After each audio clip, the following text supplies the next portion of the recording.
Hi, I'm Pastor Harley Wheeler with the Broadway United Methodist Church. The devotion today is out of Genesis chapter 15, and I'm reading verses 5 and 6, where it says, "And the Lord brought Abraham outside and said, 'Look toward heaven, number the stars, if you are able to number them.' Then he said to him, 'So shall your offspring be.' And he believed the Lord, and it counted to him as righteousness." So one of the things we understand is that Abraham was a recipient of great promises from God. Not only did he have the promise of his descendants would be as the stars of the sky, and Abraham, looking up at the sky all those nights out with the sheep and traveling as he did, he could tell that there were more stars than anybody could ever count. And Abraham was promised those descendants, but also that he and his offspring would be a blessing to all nations.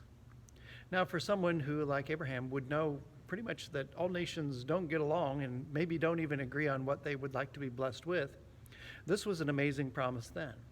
And God showed your offspring will never end.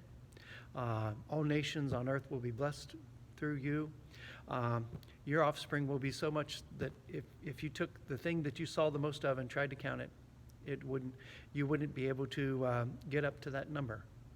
So Abraham believed the amazing promises of God, that something was going to come out of his family that would solve the whole human situation. All nations are going to be blessed. What could bless us all except a complete healing and a complete resurrection from the deadness of sin?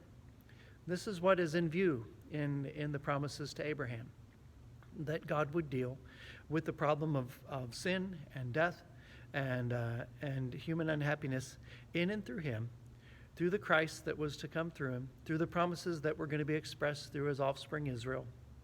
And so we know that God has made good on those promises, and we live in those promises just now. So go forth today, live in those wonderful promises of God. Amen.